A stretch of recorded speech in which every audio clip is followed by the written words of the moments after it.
Hello everyone, hope you all are doing well. तो last video में हमने देखा था कि ग्रीडी एल्गोरिदम्स क्या होती हैं और उसको हम कैसे यूज कर सकते हैं, और हमने फ्रैक्शनल नैपसैक प्रॉब्लम को सॉल्व किया था यूजिंग ग्रीडी एल्गोरिदम।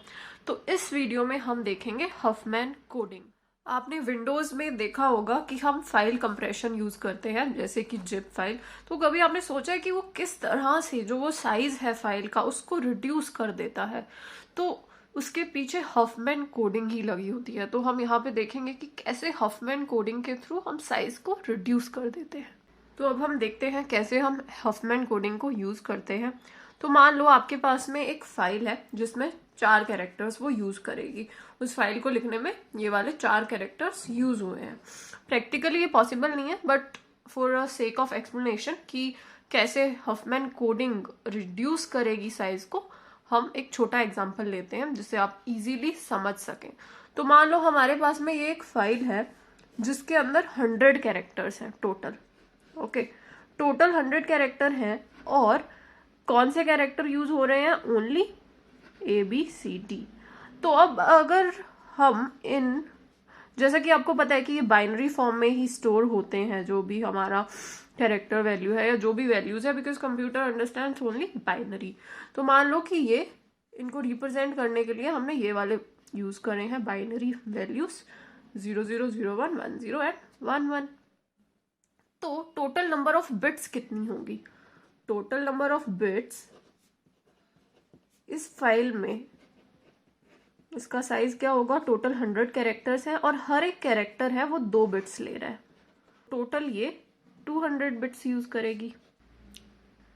अब अगर आप सोचे कि क्या हम कोई इससे अच्छा मेथड यूज कर सकते हैं जिसमें कम नंबर ऑफ बिट्स यूज हो, तो यस, अगर जो आपके अल्फाबेट्स हैं उनका डिस्ट्रीब्यूशन है वो इवन नहीं है, तो उस केस में हम हफमैन कोडिंग यूज कर सकते हैं।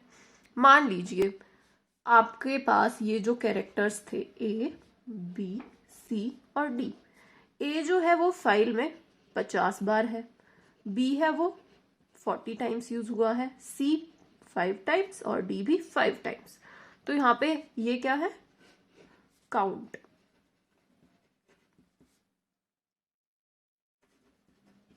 Number of A's, B's, C's and D's। तो यहाँ पे जो हमारा डिस्ट्रीब्यूशन है अल्फाबेट्स का वो इवन नहीं है, यानी कि ऐसा नहीं है कि ABCD ये सभी 25 टाइम्स आ रहे हों, और ऐसा जनरली होता भी नहीं है। कुछ कैरेक्टर्स हैं वो मोस्टली अकर होते हैं, जैसे A होता है वो हमारी फाइल्स में बहुत बार प्रेजेंट होता है। तो ऐसे केस में हम क्या कर सकते हैं कि हम जो कैरेक्टर ज्यादा बार अकर हो रहा है उसको हम लेस नंबर ऑफ बिट्स दे देते हैं। तो यहाँ पे A है वो बहुत बार अकर हो रहा है, तो हम इसके अंदर लेस नंबर ऑफ बिट्स में इसको रिप्रेजेंट करेंगे। तो वही देखते हैं आप कि कैसा हम ये कर सकते हैं। तो मान लो कि हमने जो नंबर्स हैं ABCD है उसको हमने इस तरह से कोड दिया है। A को रिप्रेजेंट कर रहा है ये 0, B को ये 10, C को ये 110 और D को 111। तो यहाँ पे मेन ये बात है कि नंबर्स को हम, ये जो वैल्यूज है वो इस तरह से असाइन करनी चाहिए कि जब आप इसको डिकोड करो उस टाइम पे भी कोई प्रॉब्लम नहीं आनी चाहिए। यानी कि जब आपने यहाँ पे, अगर आप देखें यहाँ पे मेन चीज जो है वो है हमें एक प्रीफिक्स कोड मेंटेन करना होता है। यानी कि हमारा जो कोई भी कैरेक्टर है वो किसी और का प्रीफिक्स नहीं होना चाहिए। यहाँ पे जो 0 है ये क्या किसी और का प्रीफिक्स है? नहीं, किसी का भी प्रीफिक्स 0 नहीं है। तो अगर हमारे कोड में 0 आएगा तो हम डायरेक्टली गेस कर सकते हैं कि दिस इज A। एग्जाम्पल 4, यहाँ पे मैंने ABCDA ये है, ठीक है। इसको हम देते हैं 0, 10, 110 और B के लिए 111 और A के लिए 0। ये नंबर्स देंगे। तो आपको मान लो कि क्वेश्चन में ये दिए होते, एक सीक्वेंस दी होती, इसी ऊपर वाले को मैं सीक्वेंस में लिख रही हूँ। तो अब आपको ये सीक्वेंस दिया है, अब आपको इससे नंबर्स बनाने हैं कि क्या कौन से कैरेक्टर्स है ये। तो जैसे ही हम 0 को देखेंगे तो 0 किसको रिप्रेजेंट कर रहा है? A को रिप्रेजेंट कर रहा है। तो इजीली हम A लिख सकते हैं। यहाँ पे कोई भी किसी भी के भी साथ में ये कन्फ्लिक्ट नहीं हो रहा है कि आप सोचें अरे 0 तो कुछ और भी हो सकता है, नहीं, ऐसा कभी भी नहीं होगा। तो जैसे ही आप 1 को देखेंगे, क्योंकि 1 तो औरों में भी है, तो हमें नेक्स्ट कैरेक्टर भी देखना पड़ेगा। नेक्स्ट कैरेक्टर जैसे ही हमने 0 देखा तो 1 0 क्या बना रहा है, बी बना रहा है। इसी तरह से ही जैसे आपने 1 देखा तो उसके अगला कैरेक्टर भी देखना पड़ेगा। अगला कैरेक्टर क्या है, 1 1 है, ठीक है, तो 1 1 इन दोनों में है, तो हमें थर्ड कैरेक्टर भी देखना पड़ेगा। थर्ड कैरेक्टर 0 आ गया तो इसने क्या बना लिया, सी बना लिया। और इसी तरह से जैसे ही आपने 1 1 देखा तो हमें थर्ड कैरेक्टर देखना पड़ेगा। थर्ड कैरेक्टर क्या है, 1 है, तो ये क्या है, डी है। अब ऐसे ही जैसे ही आपने 0 देखा तो कोई नेक्स्ट कैरेक्टर नहीं देखना है, ये ए ही बन रहा है। तो यहाँ पे हमें प्रीफिक्स कोड मेंटेन करना होता है।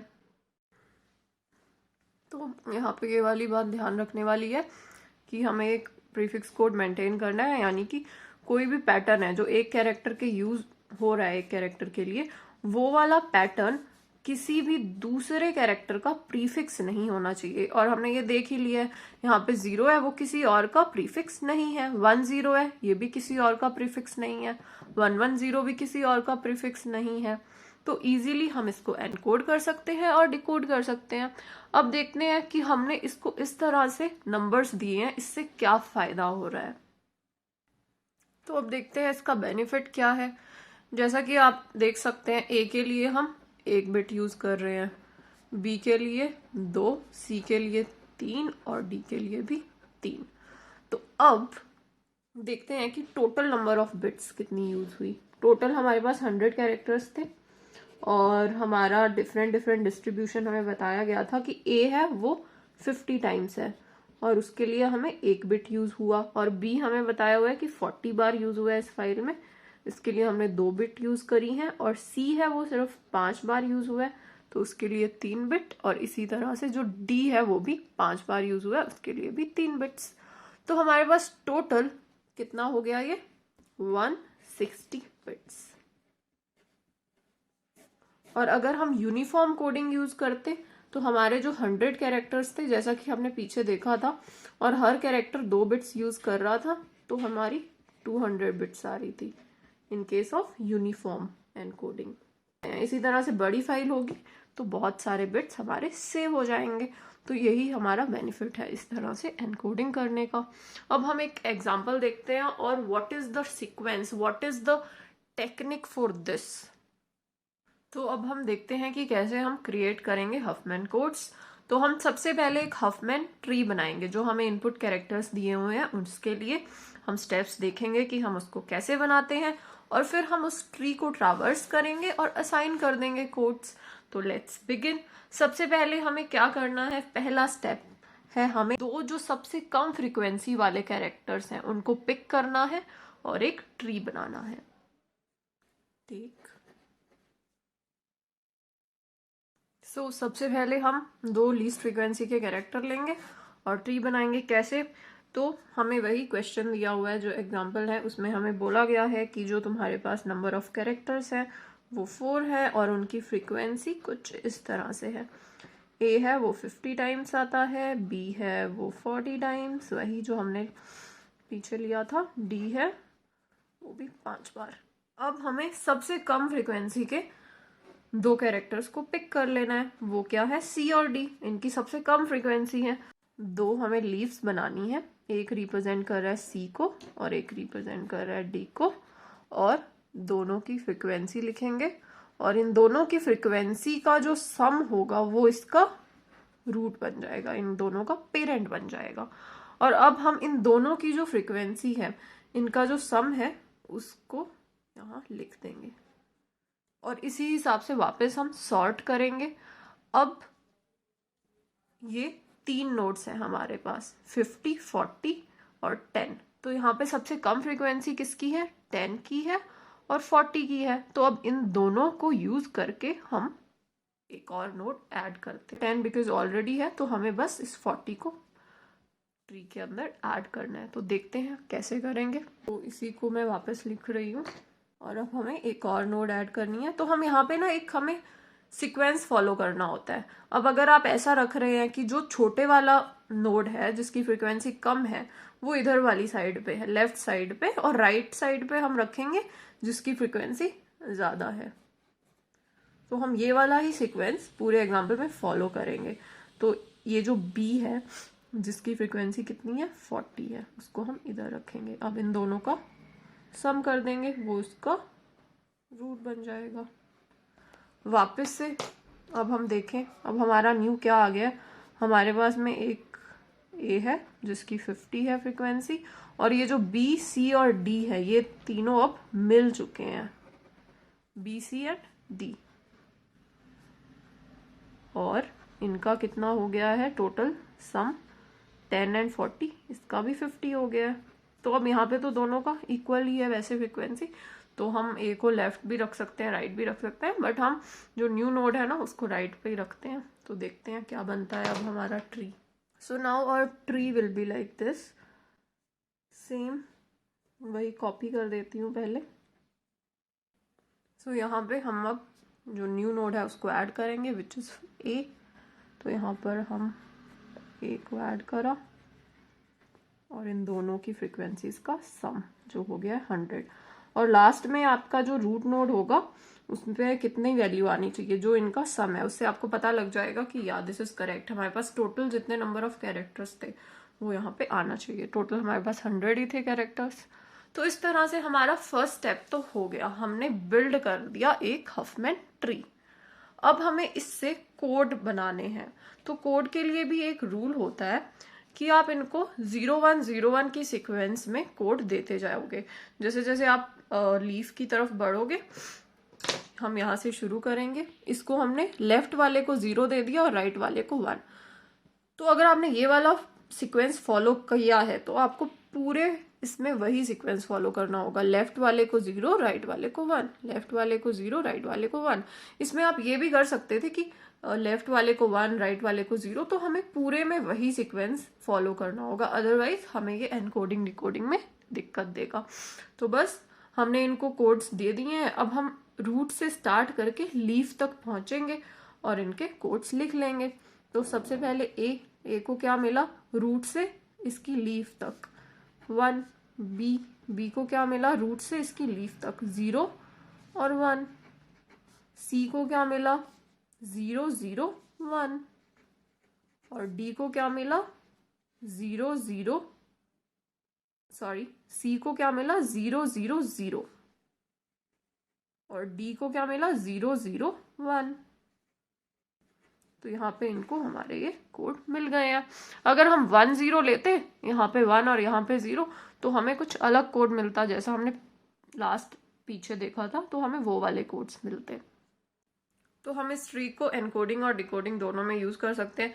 जैसे ही आपको 1 दिखेगा, आप रूट से शुरू होंगे और 1 पे जाएंगे तो आपको दिख जाएगा इसका मतलब ए है। जैसे ही आपको 0 0 0 दिखेगा, आप रूट से शुरू होंगे 0 0 0, यहाँ पे हम सी पे पहुंच गए, इसका मतलब सी है। तो इसी तरह से आपको जो सेम पैटर्न आप यूज करेंगे 0 1 वाला, तो उसी से ही आप एनकोड करेंगे, उसी से ही आप डिकोड करेंगे। अब हम देखते हैं इसमें कितने total number of bits use हुए हैं। तो ए जैसा कि हमने देखा था 50 टाइम्स है, D40, C5 और D5। तो अब हम इसको यूज करके इसकी weighted external path length find करते हैं।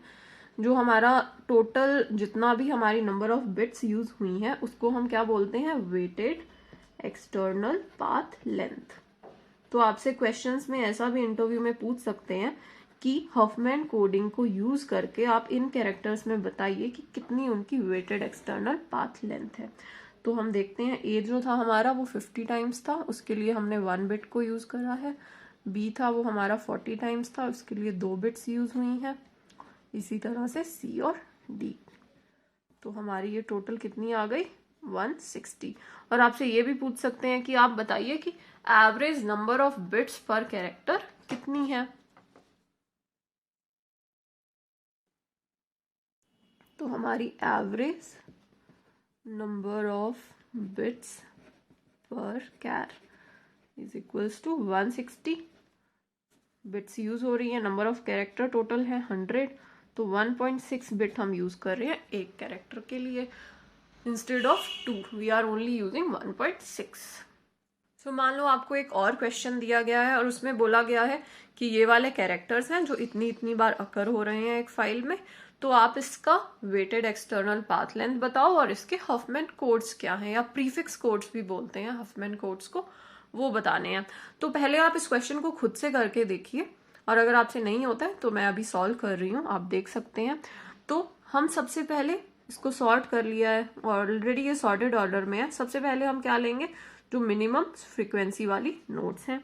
तो मैं लिखती हूँ यहाँ पे, हम ये फॉलो करेंगे कि जो छोटे वाली नोट्स हैं वो लेफ्ट साइड पे आए। तो जो एफ है हमारा वो हम लेफ्ट साइड पे लिखेंगे क्योंकि वो 2 बार ही आ रहा है, और जो हमारा ई है वो हम राइट साइड पे लिखेंगे, और इन दोनों का हम सम कर देंगे। इन दोनों का सम क्या है, 5 है। तो अब हमने इसको, इन दोनों को किससे रिप्लेस कर देना है, 5 से। अब क्योंकि ये एक नोड बन चुका है, तो अगेन 5 और 5 है लीस्ट फ्रीक्वेंसी, हम डी को इधर ऐड कर देंगे। तो हमने जैसे ही डी को इधर लिखा, जिसकी फ्रीक्वेंसी 5 है, और इन दोनों का सम कर देंगे तो हमारा 10 आ जाएगा। अब ये वाली तीनों नोड्स एफ, ई और डी, ये भी एक नोड बन चुकी हैं, तो इसको भी हम क्या लिख सकते हैं, इनका जो सम है जो कितना है, 10 है। तो अब हम 10 और 20 को लिखेंगे। तो अब हमारी जो न्यू नोड है वो 20 है, उसको हम इधर ऐड करेंगे बिकॉज उसकी जो टोटल वेट है वो ज़्यादा है। तो हम सी को इधर लिख देंगे, इन दोनों का सम करेंगे जो कितना आया है, 30। अब ये सारी नोट्स एक ही बन चुकी हैं और इनका जो सम है वो 30 है। तो अब 30 और 30 को हम लिखते हैं, जो बी है न्यू नोड है, इन दोनों का भी हम सम कर देंगे which is 60। 30 plus 30 is 60। Fine. अब ये सब भी एक नोड बन गई हैं जिसका सम कितना है, 60 है। अब 60 और 40 बचा है। तो यहाँ पे अब देखो, अभी हम एक ही सीक्वेंस में चल रहे थे, बट मैंने जैसा कि बताया था आपको कि हम कौन सा पैटर्न फॉलो कर रहे हैं। अगर कोई कम फ्रीक्वेंसी वाला है तो वो लेफ्ट साइड पे आता है, ज़्यादा वाला राइट साइड पे आता है। और यहाँ पे अगर आप देखें, कम फ्रीक्वेंसी किसकी है, 40 की है, और ये वाले की 60 है, तो ये लेफ्ट साइड में आएगा 40 न्यू नोड। सो हम 40 को इधर ऐड करेंगे, न्यू नोड को ए जो है 40, और इन दोनों का सम विच इज 100। तो ये हमारा फर्स्ट काम हो गया है, हमने हफमैन ट्री बना लिया है। अब हमें इसको कोड असाइन करना है, तो हम 0 1 वाला पैटर्न यूज करेंगे। लेफ्ट वाले को 0, राइट वाले को 1, 0 1 0 1। और यहाँ पे आप अगर देखें तो जितनी भी हमारे कैरेक्टर हैं वो सब किस पे हैं, लीफ पे हैं। तो इस वजह से कोई भी किसी दूसरे का प्रीफिक्स हो ही नहीं सकता है। तो ये वाला ही यहाँ पे मेन पॉइंट है, क्योंकि ये सब लीफ है तो वो किसी और का प्रीफिक्स नहीं होगा, तो कभी भी क्लैश नहीं होगा। तो अब हम इसके हफमैन कोड्स लिखते हैं, यानी कि प्रीफिक्स कोड्स।